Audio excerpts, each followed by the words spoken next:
Hi there, my name's Tom, back talking about F1 Fantasy ahead of the 2023 season, and in this video I'm going to be looking at the premium drivers. Which of the premium drivers do you think we want in our teams for the beginning of the 2023 season? So what I mean by premium is the most expensive drivers pretty much are going to pump out the most points for us. We can probably only fit one, maybe two of them on our teams, I would imagine, this season. So I'm going to go through each of the drivers from the two Ferrari boys, Red Bull boys, and the Mercedes boys, and kind of just go through my thoughts over each of them and give you my opinion at the moment as to who I think are the best pick. So without further ado, let's get into the most premium of all the premiums, and that would be Max Verstappen. He's premium because he's an absolute machine. He's just destroying everyone for the last year, debatably maybe a couple of years, and he comes in at a hefty price tag of 34 million. Now I think he's going to be slightly less than that in when the prices finally get revealed. He'll probably come in 32, 31 million maybe, but even so, that's still pretty much a third of your entire budget because you start with 100 million, so that's a huge whopping price to pay, but you are pretty much guaranteed massive points every week. So as long as you can fit the rest of the drivers around him in this 2023 season, I think he could be a really good pick. You can see here, these are all stats taken from last year. 898 points, which is obviously the most out of everyone. Points per race, 41, which is just insane. I think the next highest driver points per race was 30. So he's really dominating even in second place. The qualifying delta is how accurate he is from going from practice sessions into qualifying. So anything under 2, I would argue, in my subjective opinion, anything under 2 is very accurate. So we can say with some confidence, if he performs well in practice sessions, he'll perform well in quali and therefore hopefully get us those fantasy points. So a quali delta of 1.4 is solid. The plus and minus there on your screen is indicating of how many points Max Verstappen has gained or lost throughout the season, based on positions gained or lost, and he actually comes out as evens. So basically he doesn't lose points, doesn't gain points. So maybe that's a slight negative that he's not gaining the points, but it's because he's starting in like P1, P2 consistently that he's not really going to have the opportunity to gain that many points. But the fact that he's actually starting in P1, P2 and is still even, shows that he hasn't really fallen back. Maybe one or two races across the season where he's had a DNF or something. But in general, having an evens stat in there when you're starting at the very top of the grid is phenomenal. And you're going to see the exact contrast when we get onto the Ferraris in a minute of how much superior that stat is for Max Verstappen. We've also got the teammate battle. So in qualifying, he out-qualified Perez 18 occasions and out-raced him in 17 occasions. Bear in mind, there's only 22 races last season, so nearly, well, that's roughly, 90% off the top of my head, I don't know. But that's a huge number, so that's really impressive for Max Verstappen. But once again, you're paying that premium. So overall, Max Verstappen is an absolute... if you can get him in your team, and with if you can fit people around him that don't compromise the team too much, I think he's kind of a must-have. Obviously, we don't know exactly how the cars are going to perform in 2023 yet because of the winter break. There'll be improvements to various all the cars, of course. But, the positives are that he dominated last year. He's so consistent. The Red Bull strategy is consistent. The Red Bull car is reliable. The only downside, like all the other drivers, I've put at least two downsides for everyone. But the only downside for Max Verstappen is basically he's expensive. Like, he's just so good. If you can get him in your team, I'd recommend it. Let's move on to his teammate, Sergio Perez. And I just want to say, Sergio Perez, I love this photo. I'm sorry, it's probably not the most flattering photo of you if you ever randomly watch this video, which is obviously not going to happen. But I think it's quite a funny little expression he's got on his face. But anyway, Sergio Perez coming in at 23.3 million at the end of the last season. It's quite a big, chunk off Max Verstappen's price, about 10 million or so cheaper. Points wise, he comes in roughly 300 points fewer, and points per race 28. They're still pretty solid considering the price difference. Like, points per race of 28 is very solid. I think that ranks roughly 4th across the grid. So yeah, points per race pretty solid. Especially considering, Max Verstappen is his teammate, so he's not going to be getting those teammate points. As you can see on the right-hand side, the teammate battle only out-qualified Max 4 occasions last season and only got a better race result than Max Verstappen in 5 out of the 22 races. So that's a big negative, obviously, for Perez. But, he does come out at that sliced price. So you do get the Red Bull cover at a discount, and he is a very reliable, consistent driver, but you're not going to get those teammate points on a regular basis unless Max falls off the face of a cliff or something, which is not going to happen. Similar to Max Verstappen, the plus-minus on positions gained and lost is only +3. So again, that's really good because Perez is consistently starting at the top of the grid, which means he's not falling back. That shows us that Red Bull is reliable. and that Sergio Perez is again a good pick for the same reasons that Max Verstappen is. He's starting at the top, he's staying at the top, he's going to get those F1 fantasy points. As for the quality delta, again, it's less than 2, 1.8 comes in, pretty nice, pretty accurate, so you can say with some confidence if he does well in practice, and he's probably going to qualify roughly in the same position. Of course, the negative for Perez is the fact that Max is his teammate. Like, Max is just going to hoover up. He's going to vacuum clean all those points for being his teammates, and Perez is not going to get many on, he'll get the odd one or two. And he's also, if everyone remembers what happened in Brazil, he is clearly the second driver. Max Verstappen is like king of Red Bull, basically, and Red Bull will go out of their way, even though, like, Red Bull tried to let Perez through in that Brazil sprint race last season. Like, Max Verstappen was like, nope. Nope, I don't care what you do. But yeah, obviously Max Verstappen's going to be favoured, even if they don't publicise that. I think it's pretty clear. So for me, Sergio Perez is a reasonable pick, and I don't estimate he's probably going to come in again at a similar sort of price this season. I think he'll be just slightly above 20 million, like somewhere between 22 and 25 million roughly. But it's hard to predict exactly. But anyway, moving on to the Ferraris. And now this is Charles Leclerc, as you can see. He finished the season last season slightly higher than Perez with 24.6 million, so pretty dear. But, points per race, 30 points in total, 667, so a bit more than Perez managed last season. The qualifying delta of 0.4 is very impressive. That's because, again, he's like very consistently P1, P2 from practice and P1, P2 from qualifying. The trouble is when because of the Ferrari reliability and some of the mistakes from Charles himself, he's actually, lost a lot of points. So you can see here the plus and minus for Charles Leclerc is minus 56. Think back to, if we pop back actually to Max Verstappen, he was evens, and Perez was plus 3. And look at Leclerc, he's minus 56. That's a huge difference. So although Leclerc is qualifying really well, because of reliability, because of mistakes, because of poor strategy, whatever it is, he's actually lost a chunk of points in comparison to the Red Bulls. And the same goes with his teammate, which we're going to see in a minute. So that's a big negative for me, for sure. Literally a big negative, and also kind of metaphorically a big negative in terms of picking Leclerc. I still do think that Leclerc could be a really good pick, because there's a lot of positive things coming out of the Ferrari camp over the winter break. I'm hearing lots of rumours about the Ferrari. They've unlocked extra horsepower and however many tenths of a second per lap they think they've unlocked. And they're improving reliability, and it's like, whoa, it sounds like lots of good stuff. So I do think Ferrari are going to be, dare I say it, the dark horse this season. And the teammate battle as well for Leclerc.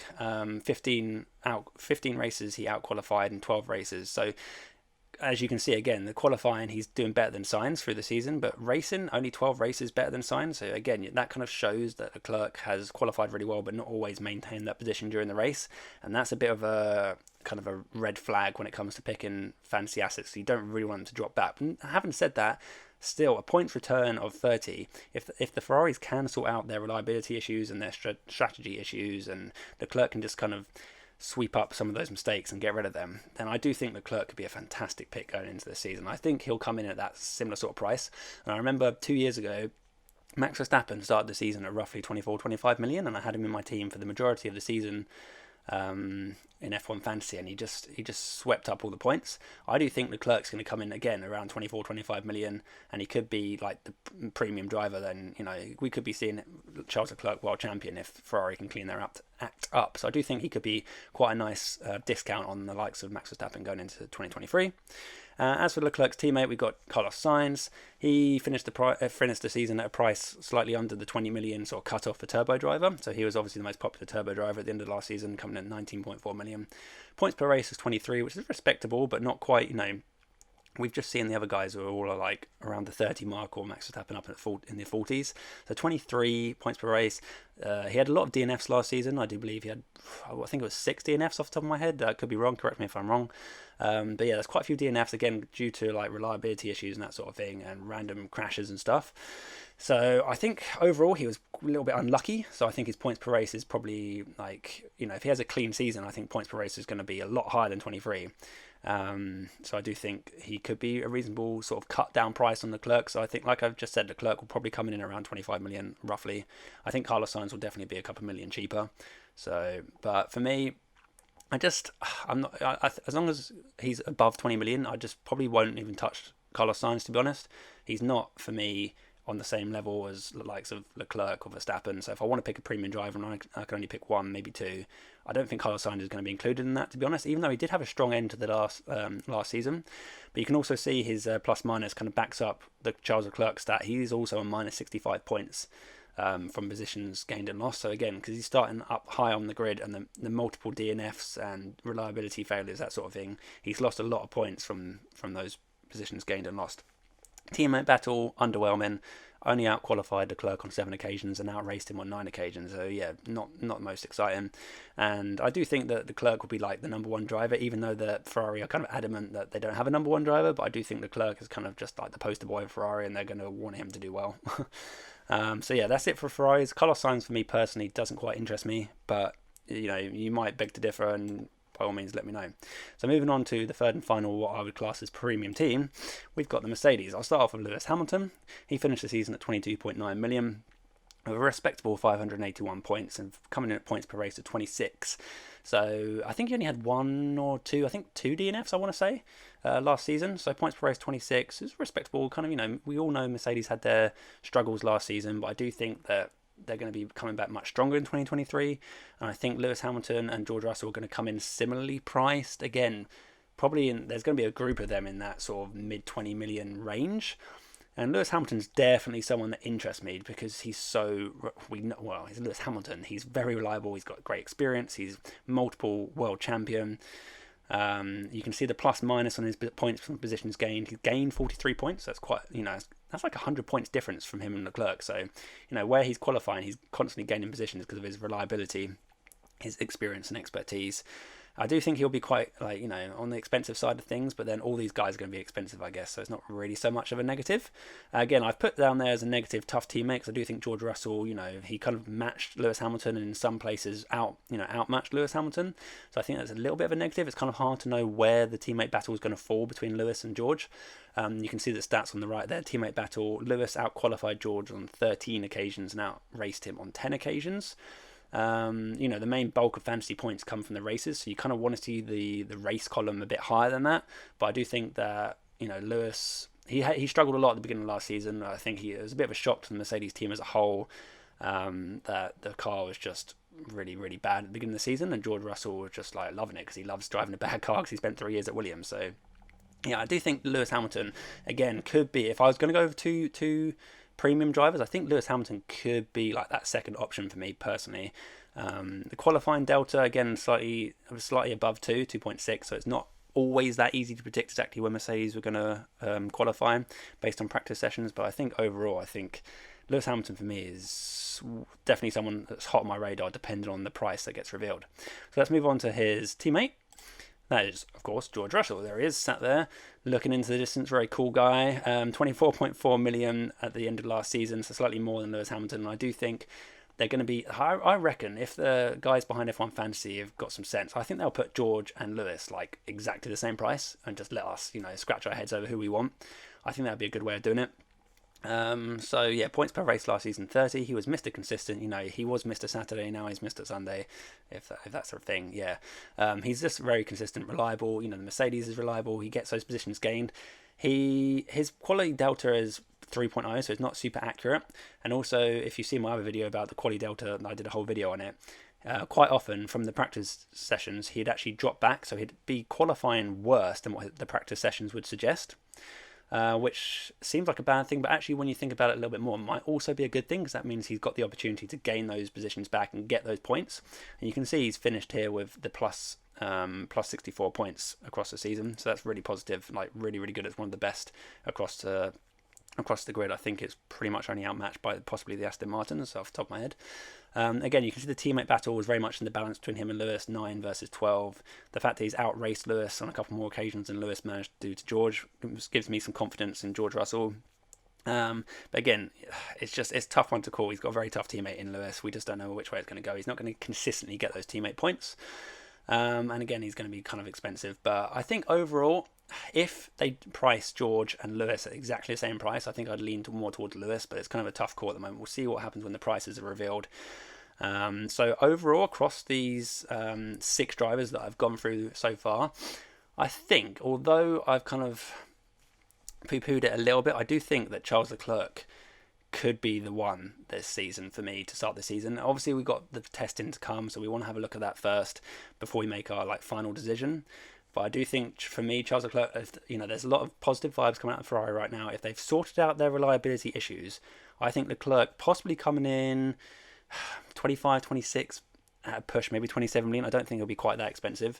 I think he could be a real steal, to be honest. I do think he's a real contender for world champion. And if F1 Fantasy, the guys behind the game, underprice him ever so slightly, I think it's almost like a no-brainer to put him in my team. And second place for me, I think would be Lewis Hamilton.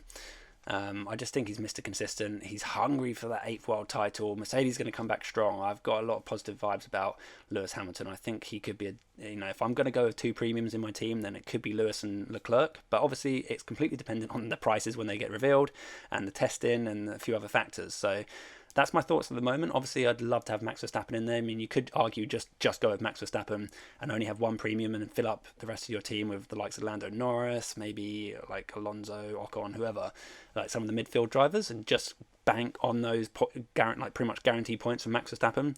For me personally, I like the more balanced approach in F1 Fantasy. So at the moment, before prices are revealed, I'm leaning towards kind of Lewis and Leclerc, but we'll see what happens when the prices are revealed, and we'll go from there. So that's it. I hope you've liked the video. I'm going to do some more videos on this. I think I'm going to do like the midfield options and also the budget options, and then the constructor options if I can squeeze all in the next few weeks before the season starts. So I hope you like the video. If you do, please subscribe and like, etc. And I'll catch you soon for the next video for F1 Fantasy. Thanks very much, and catch you soon. Bye.